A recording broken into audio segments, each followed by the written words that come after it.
moi, ce que j'observe, c'est qu'en fait, il y a un certain nombre de personnes, et je pense aux jeunes, justement, dans les zones urbaines, qui n'arrivent pas à accéder à leurs droits. Et donc, on commence à leur parler de devoirs, alors qu'en fait, la réalité, c'est que leurs droits ne sont pas respectés. Et je n'ai pas de doute sur le fait qu'on a des devoirs, mais on a des devoirs parce qu'on a des droits. Et il ne faut pas inverser les choses. Le discours actuel de l'ensemble des partis politiques, mais y compris du président de la République sur les droits et les devoirs, est un discours totalement fou par rapport à l'état de droit. Nous avons des droits sans contrepartie. C'est même le fondement de nos démocraties. La déclaration des droits de l'homme et des citoyens, ce n'est pas la déclaration des droits et des devoirs de l'homme et du citoyen. Et dans la Constitution, justement, est quand même inscrit le fait de revenu minimum d'existence. La réalité de ce qui vient d'être voté est effectivement pour nous excessivement inquiétant parce que nous observons déjà des personnes qui sont rayées du RSA ou suspendues. D'ailleurs, il y a eu un cas très récemment, il y avait un article du Monde sur un agriculteur un peu à la marge, qui fait du bio, etc., qui à un moment donné a lâché l'affaire parce qu'il avait un souci avec la MSA. Ensuite, il a fait autre chose dans sa vie. Il se retrouve avec un procès pour indu de 300 000 €.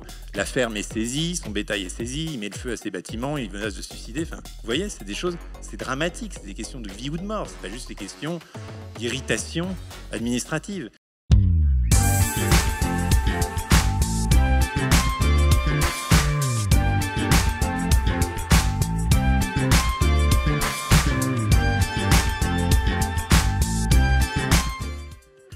Bonjour ou rebonjour pour ceux qui étaient très matinaux et déjà présents à la conférence de ce matin sur la première conférence sur la jeunesse que j'avais déjà eu le plaisir d'animer.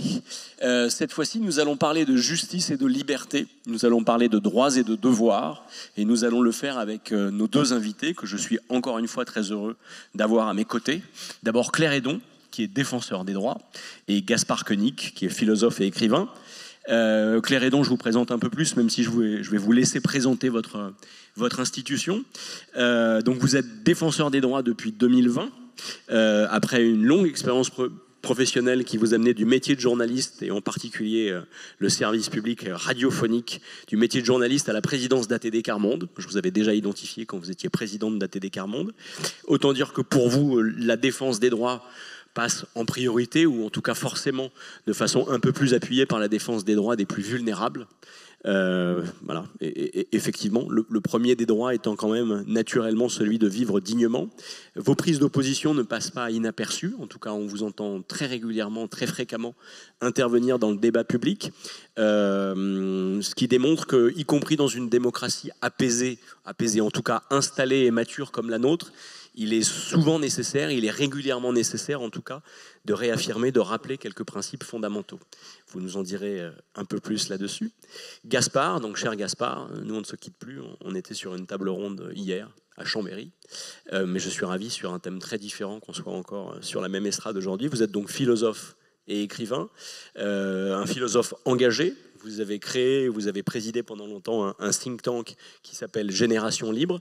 Vous intervenez vous aussi régulièrement dans le débat public et vous le faites notamment à travers vos chroniques dans Les Échos, dont la lecture est toujours stimulante.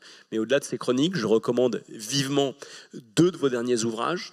Un récit de voyage, Notre vagabonde liberté, paru il y a 2-3 ans, en tout cas réédité en poche cette année. Et puis très récemment, Humus, qui est un roman, mais qui traite sous la forme du roman quand même de questions très contemporaines. Et on va en parler aussi. Et je dis à toute l'assistance que juste après notre conférence, il y a la pause, et qu'au moment de la pause, vous pourrez tout à fait aller acheter les deux bouquins de Gaspard notamment, avec une signature possible de sa main. Voilà, donc n'hésitez pas. Je vous les recommande chaudement. Moi, j'ai découvert en fait la lecture de Gaspard Koenig très récemment. Pour dire la vérité, en fait, je n'ai commencé à lire les bouquins de Gaspard que pour les conférences que j'avais à préparer. C'est excellent. Vraiment, c'est excellent. Voilà. C'est une pensée fine et c'est une plume très élégante. Donc vraiment, n'hésitez pas, faites-vous plaisir. Vous vous sentirez meilleur et plus intelligent après avoir lu ces livres. Donc le débat du jour, c'est liberté, c'est justice, c'est droits et des devoirs. Donc une double dialectique. J'imagine que comme moi, vous êtes peut-être frappé de voir que dans le débat public, de plus en plus, quand on parle de droits et de devoirs, on parle de moins en moins de droits et de plus en plus de devoirs. au point que dans l'opinion publique, ça a fini par produire ses effets. Je déterrais une enquête d'opinion qui avait été faite juste après ce qu'on a appelé les émeutes urbaines du début de l'été. Globalement, les Français, l'immense majorité des Français a considéré qu'on n'était pas sur une question sociale liée à la question des discriminations. On était en réalité sur une forme de question sécuritaire liée à une partie de la jeunesse qui serait ensauvagée ou décivilisée. En tout cas, la majorité de l'opinion a retenu qu'en l'espèce, ce n'était pas une question de droit et de discrimination pour une partie de la population, c'était une question de devoir à respecter et d'autorité à respecter, et y compris d'autorité parentale à assumer. Voilà, donc la logique des droits et des devoirs, on voit à peu près comment elle évolue en fait dans la façon dont on l'appréhende dans le débat public. Et puis donc la deuxième dialectique, c'est celle de la liberté et de la justice, qui pose évidemment des questions complexes, si ce n'est insolubles. À quoi ressemble en effet la liberté dans un monde injuste, ou à tout le moins dans un monde de plus en plus inégalitaire? Dernier point là-dessus, sur la liberté, c'est intéressant. La liberté reste chère à notre cœur, si on en croit les enquêtes d'opinion en tout cas. Quand on questionne les Français sur notre triptyque de valeurs républicaines, liberté, égalité, fraternité, c'est la liberté qui sort nettement en tête. Loin devant l'égalité, très loin devant la fraternité. Alors avec un premier bémol, une première brèche, qui est une façon d'introduire quand même notre débat. La liberté est très chère à notre cœur, mais quand même, cet attachement à la liberté, on voit qu'il s'effrite un peu. Les Français sont prêts à en rabattre. 2 Français sur 3 sont même prêts à en rabattre en matière de liberté, si la sécurité du pays ou si leur santé est en jeu. Donc, en résumé, la liberté, d'accord, mais la sécurité, d'abord, manifestement. En tout cas, encore une fois, pour les 2 tiers des Français, c'est comme ça que ça se passe. Cher Claire Hédon, je commence avec vous. Vous êtes donc défenseur des droits. Dites-nous très simplement, en fait, quelle est l'institution que vous représentez, que vous présidez, et dont vous dites bien souvent qu'elle est un très bon baromètre de l'état de notre société. Et justement de la non-effectivité des droits. Non, effectivement, c'est bien que je vous dise quelques mots parce que je sais bien que c'est une institution qui finalement est mal connue dans son rôle. Bon, ça vous le savez, clairement chargée de défendre les droits et les libertés, inscrite dans la Constitution, ce qui lui donne une valeur et qui a 12 ans d'existence. Clairement, nous sommes chargés de traiter les réclamations que nous recevons dans nos différents domaines de compétences, et je vais y revenir, et promouvoir les droits et les libertés. C'est-à-dire que le législateur, dès le début, il a bien pensé qu'on n'était pas simplement là pour régler des problèmes individuels, mais bien pour dire, à partir de ces problèmes, qu'est-ce qu'il faudrait faire pour les tarir à la source. Nos 5 domaines de compétences, vous le savez parce que vous en avez souvent entendu parler, nous sommes le contrôle externe de la déontologie des forces de sécurité, j'y reviendrai. Nous sommes en charge de la lutte contre les discriminations, de la protection des droits des enfants, de la protection et de l'orientation des lanceurs d'alerte, qui est une compétence nouvelle qui nous est arrivée en 2016. Et nous sommes là aussi pour défendre les droits des usagers de services publics. Et c'est en fait 85% de nos réclamations, ce qu'on sait moins, des difficultés avec les impôts, avec Pôle emploi, avec la CAF, avec la CPAM, avec la préfecture, et j'y reviendrai. Et nous nous appuyons pour ça sur des agents au siège, majoritairement des juristes, 250, et 570 délégués territoriaux, qui sont des bénévoles et qui accueillent les réclamants en présentiel dans les territoires. Et on en a quelques-uns qui sont dans la salle, d'ailleurs, qui ont profité justement pour venir ici. Et nous accueillons justement physiquement une bonne partie des réclamants et nous arrivons à rétablir les personnes dans leurs droits. Et par rapport à juste ce qui s'est dit là, donc évidemment le thème pour moi c'est complètement dans nos compétences, donc justice et liberté, qu'est-ce que nous observons? Qu'est-ce que nous observons sur la question droit et devoir?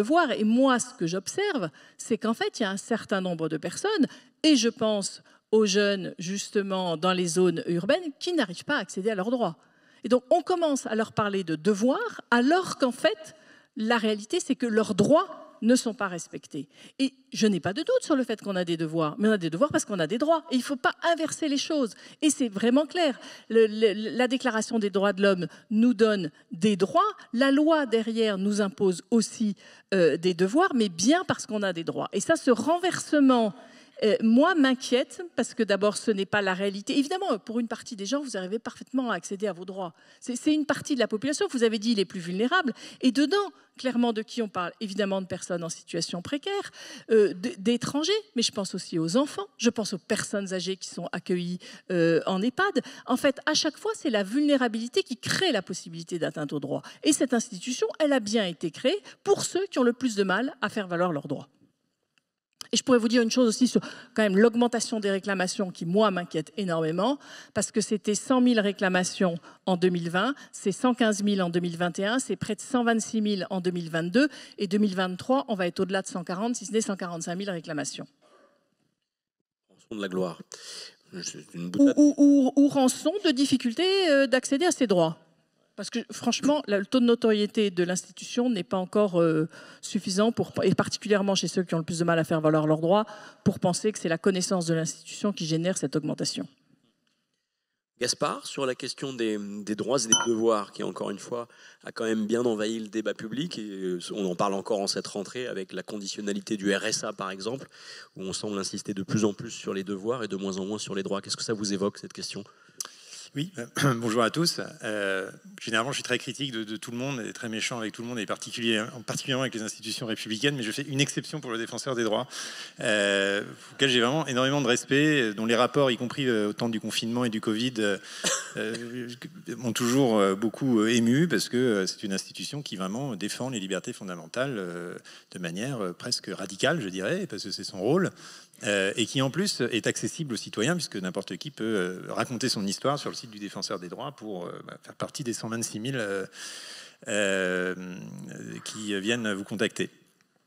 Et donc, sur les droits et les devoirs, d'abord sur le plan théorique, je prolonge ce qu'a dit Claire Hédon, pour dire que le discours actuel de l'ensemble des partis politiques, mais y compris du président de la République sur les droits et les devoirs, est un discours totalement fou par rapport à l'état de droit. Qu'il y ait des droits et des devoirs dans la famille et dans la société civile, c'est une question morale, et c'est évident.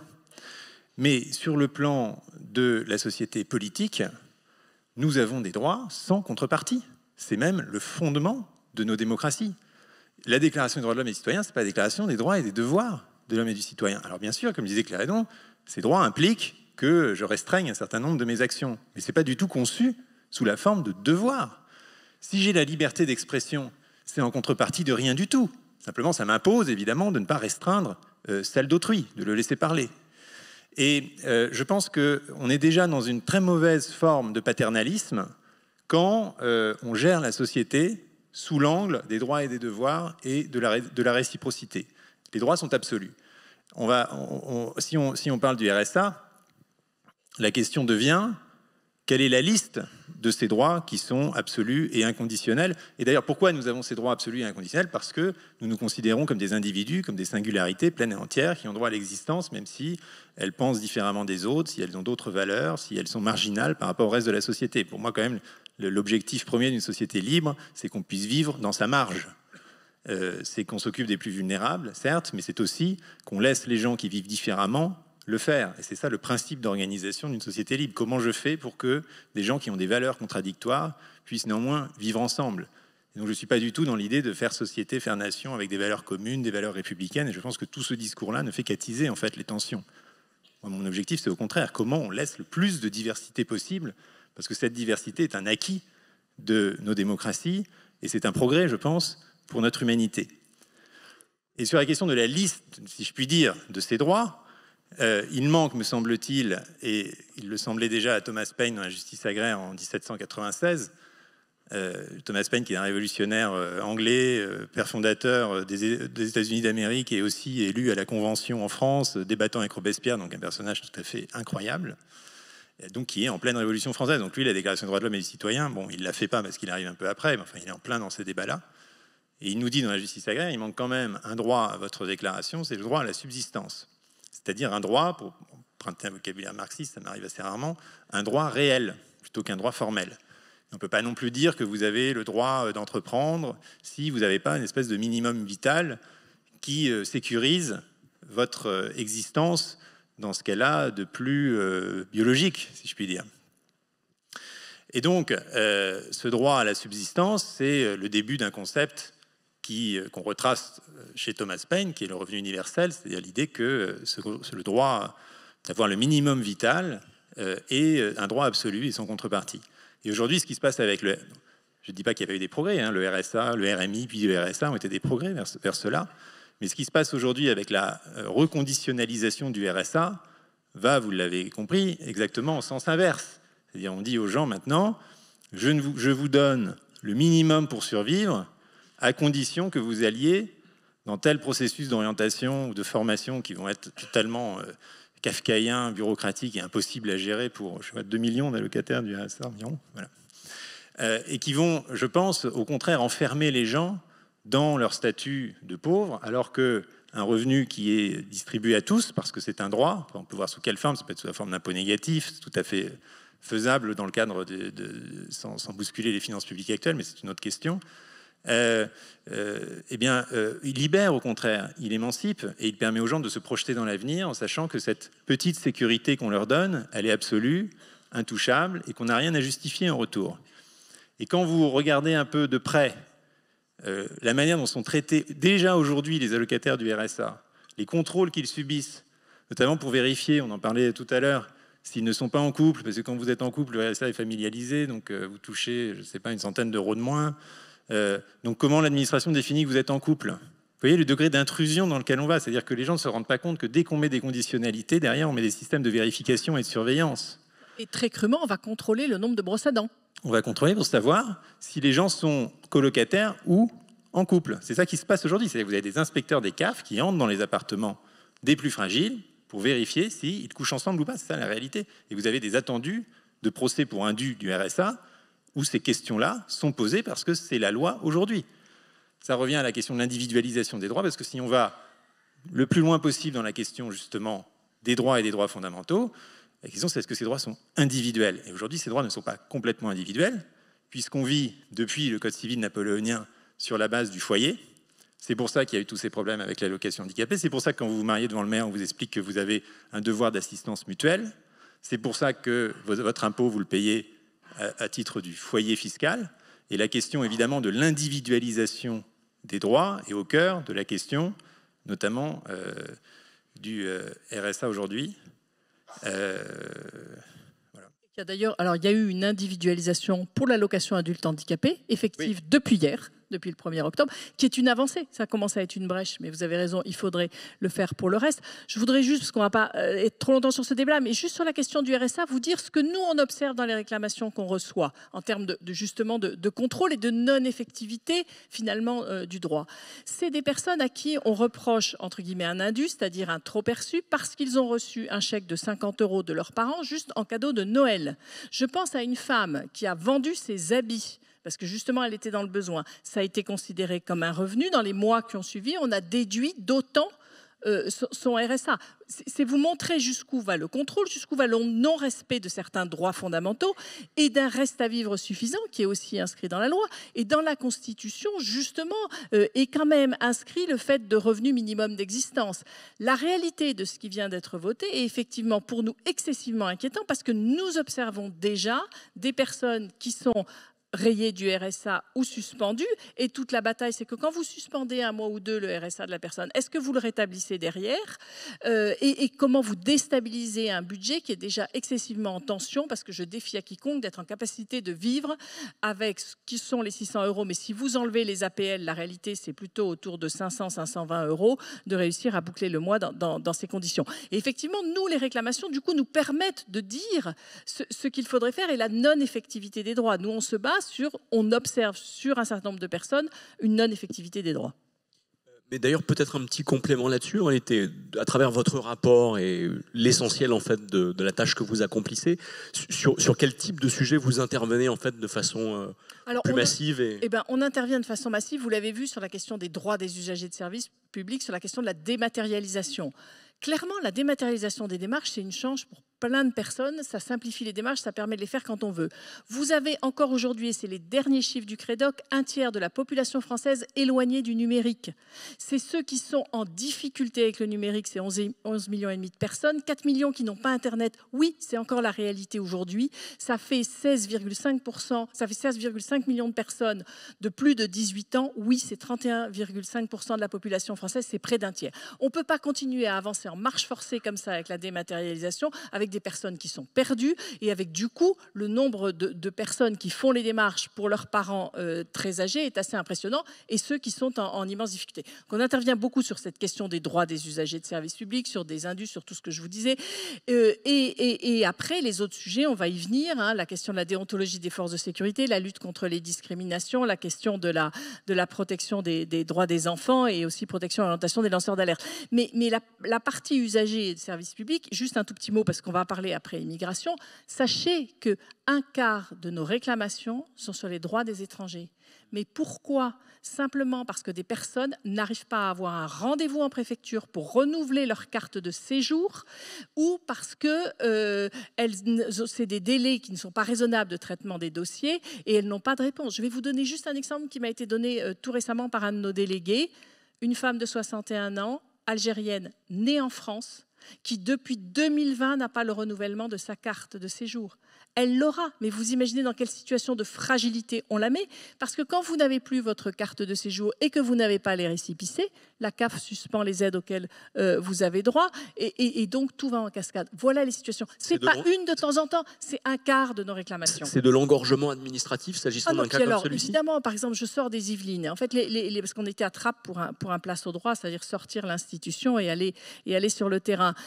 La préfecture des Yvelines, en l'occurrence, répond à nos délégués. Mais du coup, tout le monde va saisir nos délégués juste pour savoir où en est son dossier. Est-ce qu'on peut avancer sur le dossier de la personne ? Je pense à cette Algérienne de 61 ans et qui va débloquer la situation. Puis il y en a d'autres préfectures, très honnêtement, où la préfecture ne nous répond pas. Et nos délégués, ils font ce travail parce qu'ils arrivent à résoudre les problèmes des gens. Et c'est là qu'ils trouvent, je dirais, leur satisfaction, ou je dirais presque leur paiement, parce qu'ils n'arrivent plus à régler les problèmes. Et quelle perte de sens que d'aboutir à une embolisation d'une institution comme la nôtre, juste parce que les gens n'arrivent pas à savoir où en est leur dossier en préfecture. Oui, alors moi, j'aimerais rebondir là-dessus, parce que dans la définition que je donnais les droits, donc il y avait le fait qu'ils étaient absolus, c'est-à-dire sans contrepartie, qui devait être individuel, c'est-à-dire par exemple pas dans le cadre d'un foyer familial. Mais la troisième condition, c'est que ces droits soient effectifs, mais quand on dit effectif, c'est-à-dire compréhensible et simple.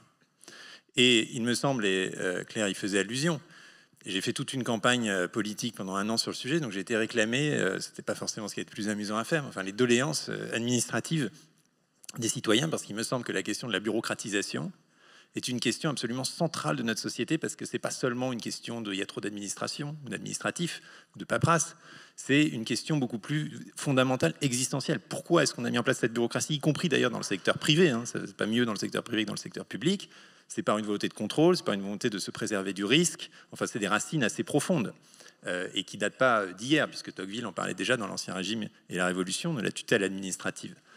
Et on est arrivé aujourd'hui, me semble-t-il, et c'est vraiment le ressenti que j'ai de véritablement mon tour de France sur le sujet, on posait cette question à des milliers de personnes, à une situation de saturation telle que, comme dit Max Weber, il y a un stade où le politique ne peut plus changer, où on ne peut plus simplifier. Et vous savez bien que chaque gouvernement fait des commissions de simplification qui ne servent à rien parce que le paradigme va toujours vers plus de complexité. D'ailleurs, c'est pas de la folie de ma part, c'est chiffré par le Conseil d'État qui fait un rapport tous les 3 ans, encore un récemment d'ailleurs, sur le dernier kilomètre administratif où il explique que trop de droit tue le droit, que portalis, qu'il y a de l'inflation normative et que les juristes eux-mêmes considèrent que cette inflation normative, elle génère quoi ? Eh bien, elle génère des inégalités profondes et c'est pour ça que c'est un problème. Ce problème administratif n'est pas un problème de bourgeois, c'est tout l'inverse. C'est un problème de justice sociale parce qu'aujourd'hui, qui peut naviguer dans ce système devenu complètement fou et impénétrable, voire en tirer profit ? C'est ceux qui sont, je ne dirais pas, je ne différencie pas sur les niveaux de revenus, mais c'est ceux qui sont proches des sources de pouvoir et d'information. Pour être très simple, c'est les gens qui vont avoir accès à un expert comptable, c'est les municipalités qui vont pouvoir, qui ont assez d'argent pour faire appel à un expert en dossier pour recevoir les subventions de la région ou de Bruxelles, c'est les contribuables qui vont avoir un fiscaliste, c'est l'entrepreneur qui va être dans un groupement qui va lui permettre de traiter son dossier administratif, c'est l'agriculteur qui va être pris donc tout dans le système de la MSA parce que c'est les seuls qui vont pouvoir débrouiller ces problèmes. Et donc, ça force les gens à se mettre dans la main d'autres, dans la main d'intermédiaires. Et ceux qui ne sont pas en position de le faire, qui sont au bout de la chaîne, qui sont juste des individus qui essayent de vivre sur le territoire, se retrouvent face à ce mur où ils ne comprennent plus rien. et qui du coup les font sortir de l'état de droit. Et moi j'ai vu beaucoup de gens, je sais pas, je dirais comme ça au feeling, il y a 50% des gens aujourd'hui qui vivent hors du système normatif. Et c'est des gens qui ont un métier, qui ont une famille, mais il y a les décrocheurs. Moi j'ai vu des agriculteurs qui avaient sur le siège passager de l'utilitaire 50 lettres siglées République française en me disant je n'ouvre plus. Et d'ailleurs il y a eu un cas, et à un moment donné ils sont rattrapés par la patrouille. Et là, ça provoque des situations explosives. D'ailleurs, il y a eu un cas très récemment, il y avait un article du Monde sur un agriculteur un peu à la marge, qui fait du bio, etc., qui à un moment donné a lâché l'affaire parce qu'il avait un souci avec la MSA. Ensuite, il a fait autre chose dans sa vie. Il se retrouve avec un procès pour indu de 300 000 €. La ferme est saisie, son bétail est saisi, il met le feu à ses bâtiments, il menace de se suicider. Enfin, vous voyez, c'est des choses, c'est dramatique, c'est des questions de vie ou de mort. C'est pas juste des questions d'irritation administrative. Et d'ailleurs, quand j'ai fait le Tour de France, tout le monde me citait la phrase de quelqu'un qui sinon ne serait jamais passé à la postérité, Thomas Thévenoud, vous vous rappelez? Et vous vous rappelez, vous voyez? Ça vous a marqué, qui parlait de phobie administrative. Et les gens vous disent, je ne suis pas dans les cases. Mais encore heureux que les vies individuelles, singulières, ne soient pas dans les cases. Le grand risque, c'est qu'on soit tellement perdu dans tout ça qu'on cherche absolument à se mettre dans les cases. Et j'en viens à la dématérialisation. Tous les gens me disaient, c'est pire depuis les derniers 20 ans. Parce que la dématérialisation, elle permet d'abord, il ne faut quand même pas l'oublier, on parlait d'IA avec Villani, elle permet d'augmenter la norme, le stock de normes, en disant mais c'est pas grave, il y a une IA derrière qui va traiter. On en est là sur le système judiciaire. Je parlais à des avocats qui disent maintenant c'est formidable, c'est des IA qui vont résoudre nos problèmes. Même aux États-Unis, on commence à rendre des jugements avec une IA. Mais c'est prendre le problème complètement à l'envers et c'est s'autoriser à faire des normes de plus en plus complexes en disant mais c'est pas grave, il y a une IA derrière. C'est-à-dire c'est s'autoriser à ne pas simplifier et à rajouter en permanence des critères et du contrôle. Et deuxièmement, les gens disaient, avant, quand c'était papier, c'était peut-être un peu plus emmerdant, mais d'abord, c'est une quantité finie de papier, ça, c'est le premier point, alors que là, ça peut être interminable. Et deuxièmement, je pouvais toujours mettre un petit mot. Je pouvais dire, regardez, moi, là, ça colle pas. Sur un ordinateur, c'est binaire. Soit vous cochez la case, soit vous la cochez pas, et vous avez des gens qui se mettent à vivre de telle manière, ou à faire leur entreprise, ou leur activité, ou leur volet, ou je ne sais quoi, de telle manière qu'ils vont pouvoir rentrer dans la case. Mais ça, c'est toute une société, en fait, moi qui me... Et dernier exemple, et puis j'arrête, l'autorisation d'utiliser, je ne sais pas d'ailleurs si les défenseurs des droits se prononcer sur le sujet, mais ça ne m'étonnerait pas d'autoriser la reconnaissance faciale, enfin en tout cas les caméras de reconnaissance intelligente lors des Jeux Olympiques. Un exemple de ça, c'est une foule marche dans un sens, un individu marche en sens inverse, l'algorithme s'affole, oh mon Dieu, il y en a un qui n'est pas comme les autres, l'identifie, et puis ensuite, on peut imaginer que les forces de l'ordre, toujours bienveillantes bien sûr, viennent le contrôler pour savoir pourquoi il marche en sens inverse. C'est une métaphore magnifique de la société dans laquelle nous entrons, où celui, grâce à tous ces beaux systèmes dématérialisés, qui marche à contresens, et pourtant, vous avez vu, c'est ce que j'ai dit au début, c'est le but d'une société libre qu'il y en ait qui puissent marcher à contresens. Où celui qui marche à contresens est d'emblée suspect, et où surtout les gens vont se dire « Ouh là là, je vais avoir des emmerdes avec l'IA, hein, avec les caméras ou tout ça, et puis vous pouvez élargir à plein de domaines. Donc, pour mon bien-être, je vais plutôt marcher dans le sens de la foule, parce que comme ça, au moins, je vais être tranquille. » Et ça, c'est vraiment l'apogée de ce que Tocqueville, et comme ça je reboucle avec l'ancien régime évolution, décrivait plutôt dans la démocratie en Amérique comme le despotisme démocratique à l'ombre des libertés fondamentales et de la souveraineté du peuple, dit Tocqueville. Ce n'est pas parce que ces libertés sont inscrites dans la loi qu'on y a accès ou qu'elles sont effectives, quand l'individu est à ce point asservi dans sa vie quotidienne. Et je terminerai avec David Graeber, qui a écrit le plus beau livre sur la question qui s'appelle L'utopie des règles, Utopia of Rules, qui est un penseur magnifique. C'est vraiment le plus grand penseur, je trouve, des 20 dernières années. David Graeber, lisez-le, lisez tout, d'ailleurs, tous ses livres sont formidables. Et il dit, peut-être que le paysan sous Louis XIV était plus libre que le citoyen de nos démocraties contemporaines. Et quand il dit ça, c'est très profond, parce qu'il dit, ça ne suffit pas d'avoir les droits fondamentaux. Peut-être que le paysan sous Louis XIV, en fait, ok, il était sous l'arbitraire, mais il y échappait la plupart du temps. Et nous, peut-être que nos lois sont décidées démocratiquement, mais elles nous contraignent en permanence. Voilà. Et donc, sa question, c'est pas la source du droit seulement qui donne sa légitimité au système normatif. C'est son degré d'intrusion dans la vie des personnes.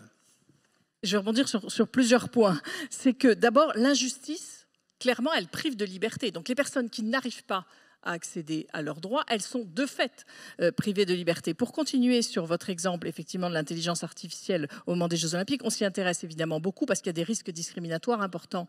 L'enfant, il ne va pas tourner dans le bon sens. À tous les coups, il va vous échapper, il va tourner dans l'autre sens. Donc, qu'est-ce que ça va générer sur l'enfant qui, justement, vous échappe et ne tourne pas dans le bon sens? Mais le système, quand même, là-dessus, est quand même relativement absurde. L'autre point important de ce que vous dites, c'est qu'en fait, ces difficultés d'accès aux droits fait qu'énormément de personnes y renoncent. C'est-à-dire, quand on dit les gens ne connaissent pas leurs droits, les territoires zéro non-recours, mais très souvent, nous, on est avec des réclamants qui ont commencé. Et ils ont abandonné, particulièrement chez les personnes âgées, d'ailleurs, parce qu'elles n'y arrivent pas. Du coup, elles y renoncent. Et c'est vraiment là-dessus important de revenir aux fondamentaux du service public. C'est vraiment de servir le public. C'est une évidence, mais enfin, c'est juste bien de le rappeler. Et c'est au service public de s'adapter. Et avec la dématérialisation, en fait, on a demandé à l'usager de s'adapter, de s'équiper, d'avoir l'ordinateur, la connexion Internet, et en plus de ne pas se tromper. Parce que alors là, s'il se trompe, et ça peut arriver à tout le monde, ou s'il y a un bug, il n'arrive pas à s'en sortir. Et je voudrais juste, Gaspard, savoir si vous y voyez aussi un lien avec l'abstention. C'est-à-dire que moi, l'impression que je peux avoir, c'est qu'un certain nombre de personnes savent très bien qu'elles ont des droits, n'arrivent pas à y accéder, et ça crée une forme de rancœur et de non-sens. Enfin, pourquoi je vais aller voter? Puisque de toutes les manières, de fait, j'ai le sentiment qu'on m'exclut de la société. C'est absolument ça, c'est absolument ça. C'est ce que j'avais d'abord remarqué, c'est ce qui m'est apparu, c'est ce qui m'a motivé à faire cette campagne lors du Tour de France à cheval, là, quand je parlais aux gens chez qui m'accueillaient jour après jour, et je m'apercevais que ces gens étaient... Il y a des honnêtes gens, au sens... Alors pardon, hein, c'est une vieille expression 19e, enfin voilà, des honnêtes gens. Les honnêtes gens devraient être le pilier d'un système. C'est ceux qui devraient constamment voter en faveur de l'ordre établi pour aller vite, hein, de la Macronie. Donc. Et c'est ces mêmes honnêtes gens qui aujourd'hui sont dans un état de rejet total et prêts à ne pas voter ou voter pour n'importe quoi. Et c'est les mêmes qui vous disent qu'il faut faire sauter le système. C'est-à-dire que les gens qui vous disent aujourd'hui qu'il faut faire sauter le système, ce n'est pas forcément les révolutionnaires, les radicalisés, les idéologues. C'est au contraire les gens qui ont une vie parfaitement conventionnelle, si je puis dire, mais qui considèrent que ce système les a tellement emmerdés, qu'ils ont été victimes de tellement de choses absurdes, qu'ils n'arrivent tellement plus à recourir à des choses fondamentales, que ils disent, en fait, cet état de droit a été conçu par des gens qui ne comprennent pas la manière dont je vis, qui m'imposent des trucs qui ne correspondent absolument pas à la réalité du terrain, qui en plus me l'impose avec violence. Il faut voir l'effet que ça fait quand la police de l'eau arrive armée dans les fermes. Enfin, les gens remarquent ça, hein, ce n'est pas des symboles innocents. Et bon, et je pourrais multiplier les exemples, mais tout ça, c'est des exemples très ennuyeux, hein, parce que j'ai passé quand même un an à ce que les gens m'ont parlé de l'Adréal, d'Orange. Bon. Mais c'est effectivement, plus encore que l'abstention, ça génère un rejet de l'état de droit, parce que les gens considèrent que le droit n'est pas fait pour eux, et ils ont parfaitement raison, en fait. Alors, dans l'actualité chaude, on y reviendra un tout petit peu après, il y a eu la question d'un certain nombre de mouvements sociaux ou d'événements dans la société qui se sont traduits par des violences, des poussées de violence, et liées très probablement à une forme de défiance vis-à-vis des institutions. Mais avant de parler de ça, je voulais revenir un tout petit peu effectivement aux marges et aux marges de la société, au sujet de l'immigration, parce que dans l'actu très chaude, là pour le coup, on a des naufrages répétés en Méditerranée, on a la question des métiers en tension dont on parle toute la journée, on a la question de la régularisation ou pas d'un certain nombre de travailleurs qui sont installés sur notre sol depuis longtemps pour exercer des emplois que nous, Français, d'origine, nous ne voulons pas assumer. Donc la question migratoire, elle est désormais clairement au cœur du débat public, de l'actualité. Elle est souvent liée d'ailleurs dans le débat public à la question identitaire, à la question sécuritaire, on mélange un peu tout. L'actualité parlementaire récente, voilà, il y a une loi immigration qui se promène quelque part. Il y a l'idée même d'un référendum dédié réclamé par un certain nombre de forces politiques sur cette question de l'immigration, sur cette question des droits et des devoirs, du droit d'asile et du devoir de solidarité. Donc, comment est-ce que Claire Hédon, vous voyez les choses? Alors nous rendons très régulièrement des avis au Parlement sur des projets, propositions de loi, en l'occurrence donc sur ce projet de loi immigration. Première version passée au Sénat, on a déjà rendu rendu un avis, j'ai été auditionnée et on rendra évidemment un avis et je serai auditionnée sur le nouveau projet de loi immigration. Vous comprenez bien qu'il ne répond absolument pas à ce que j'ai soulevé au début. C'est-à-dire, moi, mon problème, il est essentiellement d'avoir des personnes qui sont en renouvellement de carte de séjour ou qui sont en première demande, qui n'arrivent pas à avoir de rendez-vous et leur dossier n'est pas examiné. Je n'ai aucun reproche là-dessus sur les agents dans les préfectures qui cherchent à faire au mieux. La Cour des comptes l'a très bien dit, réduction trop importante des effectifs et ils n'arrivent plus à traiter tous les dossiers. Enfin, moi, j'ai un petit système qui serait très simple pour avoir moins de dossiers à traiter. On sort des cartes de séjour qui sont de 1 an, on passe à 2-3 ans. Je pense que ça ne va pas déstabiliser toute la République et on résout le problème de l'engorgement dans les préfectures du jour au lendemain. C'est quand même pas très compliqué. Donc, quand on crée en plus une carte de séjour pour métier en tension qu'on fait volontairement que de 1 an, on va encore aggraver la situation. Et on a rendu dans notre avis, vous pouvez aller le voir sur le site internet, aussi sur la question de la réalité de l'accès aux juges. J'ai bien parlé aussi des difficultés qu'on rencontre. Je vous donne un autre exemple sur ce qu'on observe à Mayotte. Un jeune de 15 ans, français, arrêté par les forces de l'ordre, qui considère qu'il est comorien, le met en CRA, en centre de rétention administrative, lui dit « Non, non, tu es majeur ». Et tu es comorien alors qu'il dit bien « je suis français, je suis mineur ». Il n'a pas de carte d'identité avec lui, mais il le dit bien.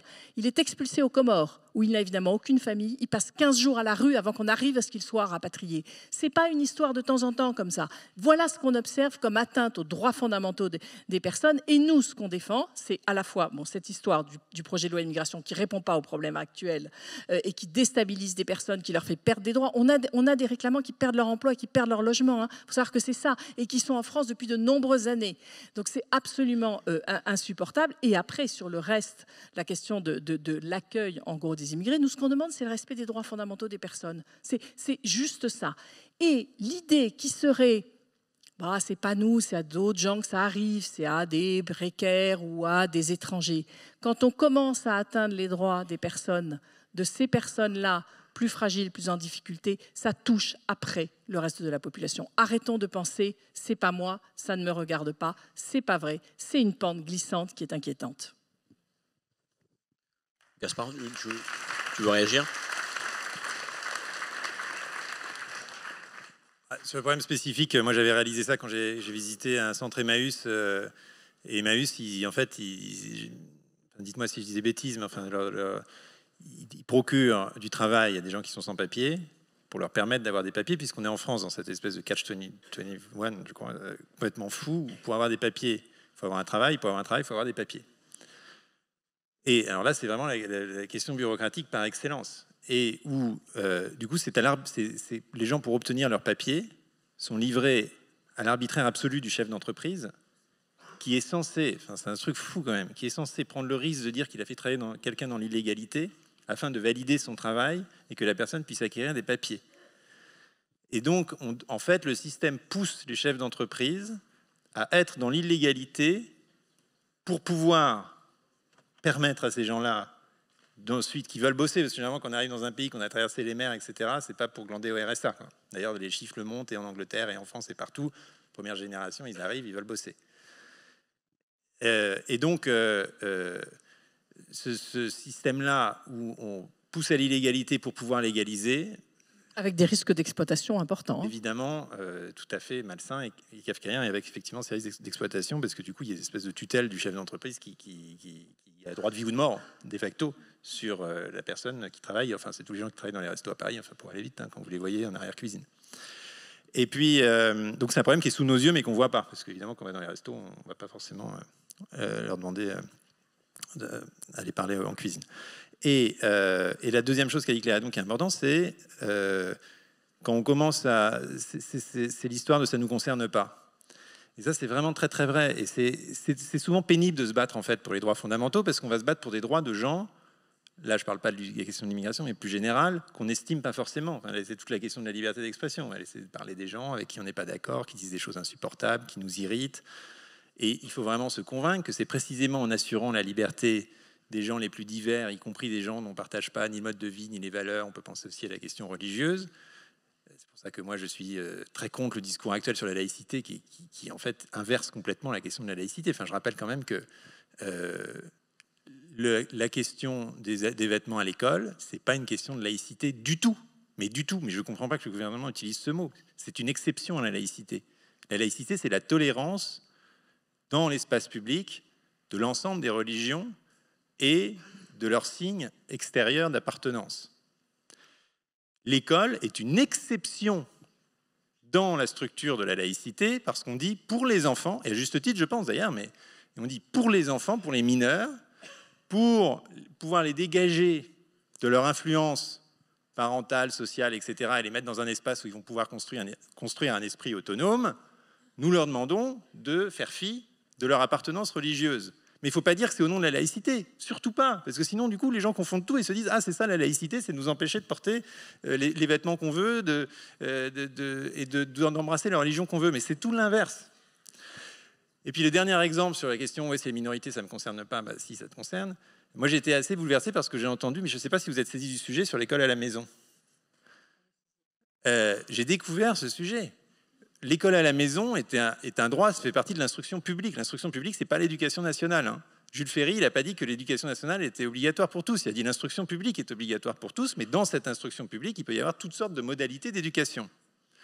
Or, le même gouvernement qui demande aux gens lors des émeutes d'être responsables de leurs enfants en disant les parents, c'est quand même la première responsabilité, c'est d'éduquer leurs enfants, leur dénie la possibilité d'éduquer les enfants à la maison, puisque avant c'était déclaratif jusqu'à l'année dernière, et que maintenant, pour éduquer ses enfants à la maison, il y a plein de gens qui font ça, alors ça concerne une minorité, hein, c'est 15 000 personnes, il y a plein de gens qui font ça parce qu'ils ont des vrais projets derrière, ils habitent très profond à la campagne, ou ils font un tour du monde, il y a plein de trucs, et c'est souvent très intéressant, et souvent les gens qui sortent de ça sont justement des gens très autonomes, moi j'en ai rencontré plein, qui ont une autre manière de penser, et ça fait du bien, ça fait plaisir, voilà, c'est la diversité, et c'est contrôlé bien sûr, parce que tous les ans, vous avez quelqu'un qui vient pour vérifier que les examens sont passés, que le niveau est atteint et qu'il y a dans 5% des refus et donc l'enfant est rescolarisé. Bon, très bien, ça marchait comme ça.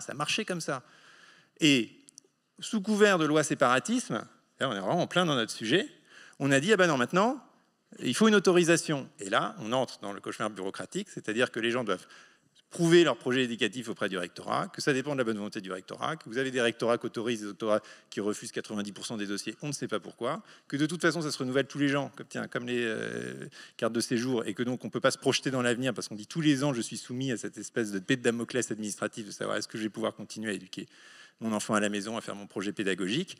Et tout ça fait partie en fait quand même de grignotage perpétuel des libertés des autres, de ceux qui vivent un peu à la marge, autre religion, autre manière d'éduquer les enfants, autre couleur de peau, etc. Et qui finissent en fait par nous impacter tous et qui arrivent au cœur de notre société. Parce que si on refuse que d'autres vivent différemment, bientôt c'est nous qui ne pourrons plus vivre de manière conventionnelle, si je puis dire.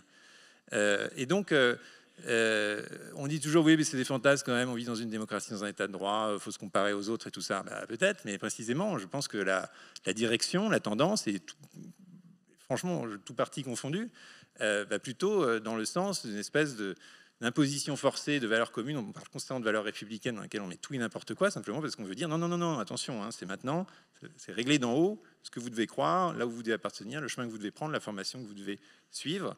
Et c'est pas du tout l'idéal de société que j'appelle de mes voeux.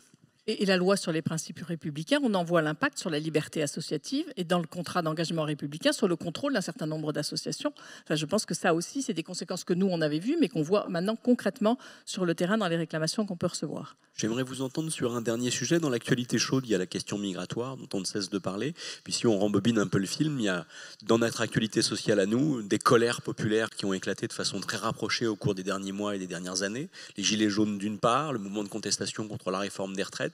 Plus récemment, à la suite d'une bavure policière, un embrasement d'un certain nombre de territoires. En tout état de cause, on a vu, si ce n'est revenir, en tout cas, s'implanter au cœur de notre vie collective une violence relativement inédite. Et une violence de la part de manifestants ou de catégories de la population, mais une violence en retour de la part de représentants de l'institution. Alors, certains ont parlé de violence policière, d'autres contestent le concept, mais peu importe finalement.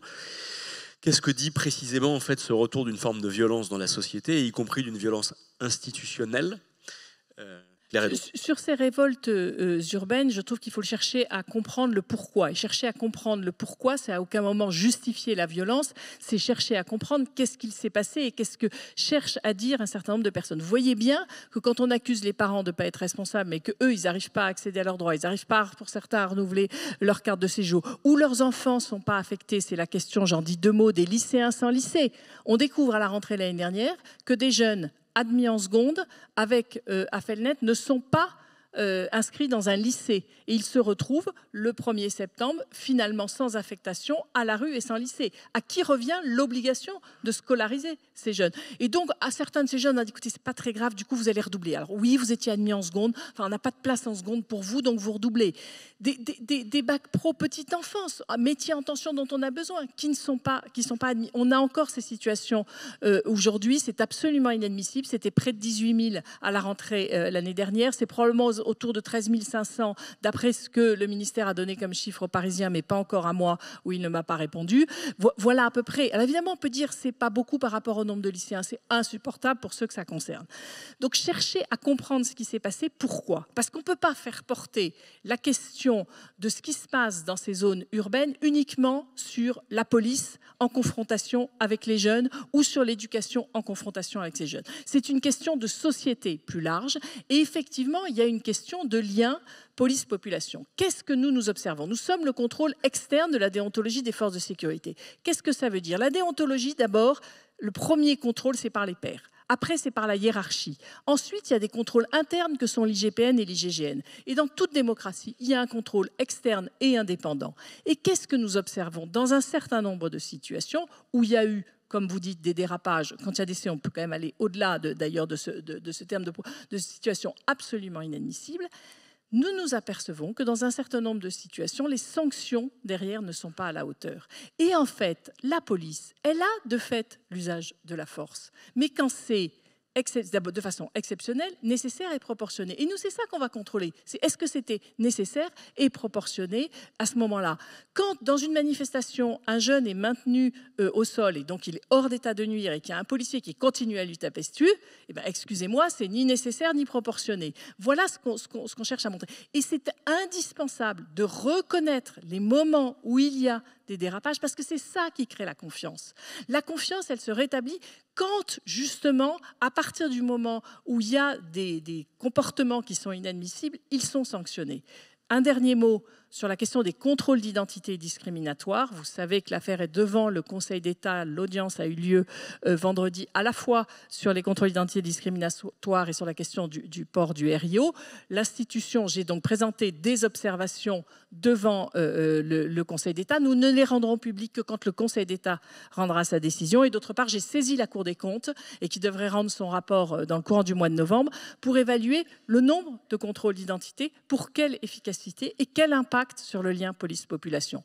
Vous savez l'enquête qui avait été menée par le Défenseur des droits en 2017 qui prouve qu'un jeune homme noir ou arabe a 20 fois plus de risque d'être contrôlé que le reste de la population. On en parlait avec Gaspard. Gaspard me dit qu'il n'a jamais été contrôlé. Voilà. Donc, et je reviens, on était à Trappes pendant 2 jours pour ce qu'on appelle, nous, un place au droit, donc sortir l'institution et aller à l'endroit où sont les réclamants. On a été interpellés sur le stand sur ces questions-là. Les jeunes, j'ai passé samedi après-midi 3 heures avec des jeunes. On a aussi évoqué cette question-là. Au bout d'un moment, c'est insupportable. Ça mine la confiance dans les institutions en général, parce qu'au bout d'un moment, tout le monde est mis dans le même sac. Hein. La police, l'école, la mairie, et donc la rage, elle se retourne contre tout le monde.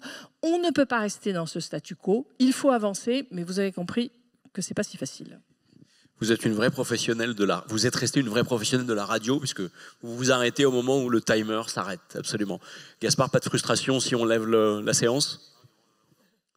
Ça va? Alors moi, je peux juste dire que j'avais apprécié sa tribune sur le fait que la question des contrôles d'identité discriminatoires et d'arrêter de façon massive ces contrôles. Ce qu'on demande, nous, c'est la traçabilité. En fait, on a très peu de réclamations. Mais pourquoi le jeune, il n'est pas idiot? Il sait qu'il n'a aucune preuve du fait qu'il a été contrôlé. Donc, c'est quand même pas complètement absurde. Et du coup, on a très peu de réclamations dans ce domaine. On en a quelques-unes et on arrive parfois tout à fait à prouver la discrimination. Et si je ne donne pas la parole à Gaspard, c'est pour lui permettre du coup de vous retrouver, pour ceux qui veulent acheter ses livres, pour qu'ils puissent vous les dédicacer. Merci 1000 fois à tous les deux. Merci.